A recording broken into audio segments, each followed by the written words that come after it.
আসসালামু আলাইকুম। নতুন আরেকটা ভিডিও নিয়ে আজকে আমি আপনাদের মাঝে হাজির হয়ে গেলাম। তো আজকে প্রতিদিনের মতো ওরকম আমি আমার কাজ মানে রেগুলার যে কাজকর্ম আছে সেগুলোর ভিডিও শেয়ার করবো না আজকে আপনাদের সাথে, কারণ ওরকম করতে পারি না, ভিডিও আপলোড ভিডিও করতে পারি না, আমি আপলোড করতেছি কারণ আজকে সারাদিন প্রচুর কাজকর্ম করা হয়েছে।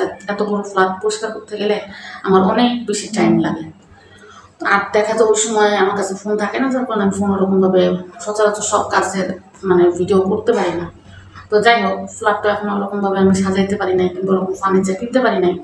ইনশাল্লাহ যদি আমার ভাগ্যে থাকে অবশ্যই কিনবো, আর আপনাদের সাথে শেয়ার তো করবো। এটা অবশ্যই আমি আপনাদেরকে সব কিছুই শেয়ার করি মোটামুটি, তো এগুলোও করবো।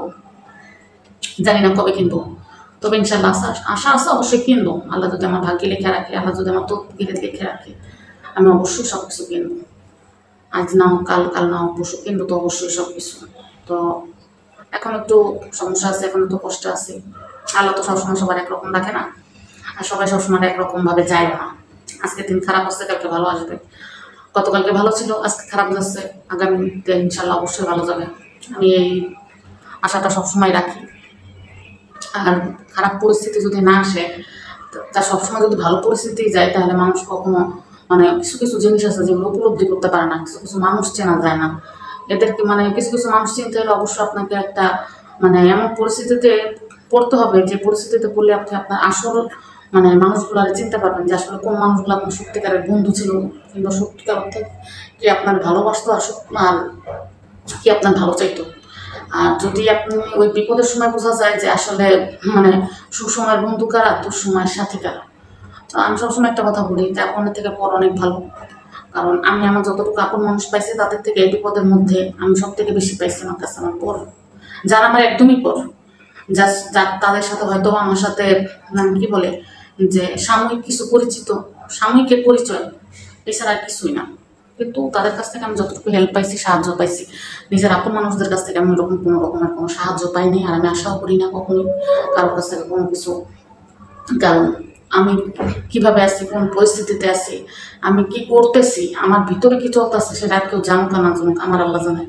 যিনি আমার সৃষ্টি করছে তিনি অবশ্যই জানেন আমার ভিতরে কি চলতেছে না চলতেছে। তা আমি ওই সমস্ত চিন্তা কখনো করি না, ওই সমস্ত আমি কখনো করি না যে কে আমার সাথে কি করলো, কিংবা কে আমার ঠকাইলো, কিংবা কে আমার হক নষ্ট করলো, এগুলো আমি চিন্তা করি না। তার কারণ কি জানেন, সব থেকে বড় কথা হচ্ছে যে কারোর অনিষ্ট করে কেউ কোনোদিন ভালো থাকতে পারে না, সাময়িকের ভালো। কারণ যে যেমন কর্ম করবে সে তেমন ফল অবশ্যই ভোগ করবে। আজকে আমি যদি কারোর কাছ থেকে 2টা পয়সা মাইরা খাই, ওই পয়সা খাই আমি কোনোদিন হজম করতে পারবো না। আর ওইটার থেকে বড় ওই যতটুকু পরিমাণ আমি মানুষের কাছ থেকে খাবো, তার থেকে বড় পরিমাণ অংশ আমার কাছ থেকে সরাই নিয়ে যাবে আল্লাহ। আমি যার যতটুকু হক নষ্ট করবো, আমি যার যতটুকু অনিষ্ট করার চেষ্টা করবো, আল্লাহ আমার তার থেকে ডাবল করে দেবো। কারণ দুনিয়াতে সবাই দুচোখ করুক, দুনিয়াতে সবাই দুচোখ করতে পারে, দুনিয়াতে সবাই করতে পারে, কি জানেন আপনারে ভুল বুঝতে পারে, কিংবা যাই হোক যে বেইমানি করতে পারে, সবাই করতে পারে। কিন্তু ওই যে আমাদের তৈরি করছে না, সে কোনোদিন আমাদের সাথে কাজ করবে না। কারণ সে তার প্রত্যেকটা বান্দারে খুব কষ্টে নিখুঁতভাবে বানাইছে। তো সে তার প্রত্যেকটা বান্দারে খুব ভালোবাসে, যার কারণে এক বান্দা যদি আরেক বান্দার ক্ষতি করতে চায়, সে কোনোদিনও সেটা সহ্য করবে না। আজ হোক কাল হোক, এটার ফল তার ভোগ করতেই হবে। এটা বাস্তব, এটা সত্য কথা। কারণ এটা প্রমাণ আমি অনেক পাইছি, ইভেন এখনো পর্যন্ত আমি পাই যাইতেছি। একজনে বিশ্বাস করেন, হ্যাঁ টেনশন থাকে না সেটা না, টেনশন করি, টেনশন থাকে। কারণ তারপর আমি অনেক বেশি যে টেনশন করি সেটা না, টেনশন আমার ভিতরে আছে। তবে আমি এতটুকু বিশ্বাস করি যে আমার যে ঠকাইতেছে, সে ঠকার জন্য প্রস্তুত থাকো। যে আমার স্বামীর, আমার সন্তানের হক নষ্ট করতেছো, তুমি তোমার স্বামীর, তোমার সন্তানের হক নষ্ট করার জন্য, তোমার স্বামী সন্তানের হক নষ্ট হওয়ার জন্য প্রস্তুত থাকো। এগুলো আমি কিচ্ছু করতে যাবো না, আমার কোনো কিছু করার প্রয়োজন নেই। যা হবে সব আল্লাহর তরফ থেকে আসবে, যতটুকু আসবে সব আল্লাহর তরফ থেকেই আসবে। কারণ ওই যে বললাম, আল্লাহ কোনো কারণ কোন বান্দারে ঠকায় না। এই জন্য আমি লেগে তো আমি আর আমার স্বামীর ঘরের ভিতরে নিশ্চিন্তে করে থাকি। কারণ আমি জানি যে আমি কারোর ক্ষতি না করলে আল্লাহ আমার ক্ষতি কেন করতে যাবে।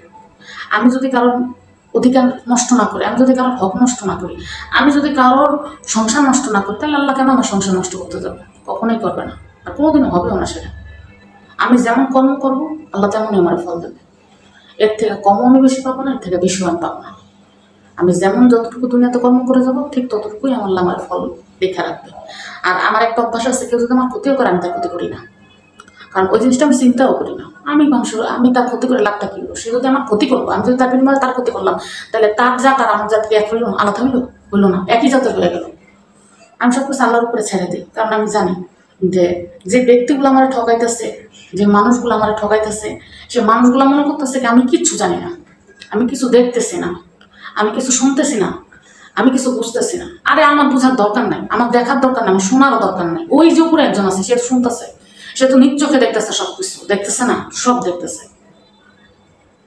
যতটুকু ভিতরে যাইতেছে তার থেকে দ্বিগুণ ভিতর থেকে উঠাই নিয়ে আসবে। আজকে রাত্রে কয়টা বাজে? আজকে রবিবার, এখনো পর্যন্ত 12টা বাজে নাই। যদি আমার ভিডিওটা দেখা থাকে অবশ্যই লেখা রাখো খাতার ভিতরে, যে যদি এই ফল ভোগ না করো তাহলে আমি বলি সবাই যা বলবো আমি তাই মেনে নেব। কারণ আমি কিছু দেখি না, আমি কিছু শুনি না, তার মানে এই নাম কিছু জানি না, আমি সবই জানি। তো জানি না আমি না জানা ভান করে চুপ করে থাকি, আমার জানার দরকার নেই। আমার দেখেও আমি না দেখার ভান করে বসে থাকি, আমার দেখার দরকার নেই। আমার আল্লাহ দেখতেছে না? আমার আল্লাহ তো সবই দেখতেছে। হিসাব যদি আল্লাহ তালা সন্তানের কাছ থেকে নিয়ে থাকে তাহলে একই হিসাব আল্লাহ তালা বাপ মার কাছ থেকেও নেবে। সন্তান যদি তার পিতামাতার ঠকানোর জন্য দোজকের ইসে যাইতে হয়, তাহলে বাপ মা ওরও সন্তানকে ঠকানোর জন্য অবশ্যই ওই দোজকের সামিলে যাইতে হবে। আর আমি এই দুনিয়াতে কিচ্ছু বলবো না, কিচ্ছু না। আমি যতদিন বেঁচে থাকবো আমি কোনো শব্দ করবো না, কিচ্ছু বলবো না। মৃত্যু সবার জন্য নির্ধারিত, সবার জন্য নির্ধারিত মৃত্যু। কে কি করতেছে আমরা সবাই জানি। আমি কতটুকু পাপ করছি সেটা আমি জানি, তারা কতটুকু পাপ করতেছে তারা সবাই জানে, কে কতটুকু পাপ করতেছে জানে না, সবাই জানে। তো ওই হাসরের ময়দানে তো দেখা হবে, একদিন না একদিন তো দেখা হবে না? সব কিছু কড়াই গন্ডার হিসাব আমি ওইখান থেকে নেব, সব কিছু কড়াই গন্ডার হিসাব আমি সব মাফ করে দেবো। কিন্তু আমার স্বামী সন্তানরা যারা ঠকাইছে আমি তাদেরকে কখনো মাফ করবো না, কোনোদিনও মাফ করবো না, কখনো না। আমার পরিস্থিতি ফিরবে ইনশাআল্লাহ, আমার দিন ফিরাবে। কিন্তু প্রত্যেকটা দিনের হিসাব আমি তুলে রাখবো খাতার ভিতরে। খান বংশের রক্ত আমার শরীরও আছে, খান বংশের রক্ত আমার শরীরও আছে। তা আমি দেখবো এটা কতদূর পর্যন্ত চাই। তো ভিডিওটা অনেক বেশি বড় হয়ে যেতেছে, আর বেশি বড় করবো না। যদি আমার ভিডিওটা ভালো লাগে অবশ্যই আপনারা অবশ্যই আমার ভিডিওটা একটা লাইক করবেন, কমেন্ট করবেন, সাবস্ক্রাইব করে আমার চ্যানেলটার পাশেই থাকবেন। আর আমি কতগুলো ঠিক বলছি না বলছি আপনারা অবশ্যই আমার কমেন্টে জানাবেন। যারা যারা আমার ভিডিওটা দেখবেন অবশ্যই আমার কমেন্টে জানাবেন যে আমি কতগুলো ঠিক বলছি না ভুল বলছি। আমি সব আল্লাহর উপরে ছেড়ে দিচ্ছি, আমি দেখবো আমার আল্লাহ আমার কি করে। আমি যা যা বলছি তা সত্যি হয় কিনা আমি এটাই দেখবো। আর ইনশাআল্লাহ সবই সত্যি হবে, সব কিছু ফল ভোগ করতেই হবে, ভোগ করে তারপরে দুনিয়া থেকে যাইতে হবে। আখিরাতের কথা বাদ দিয়ে রাখবো।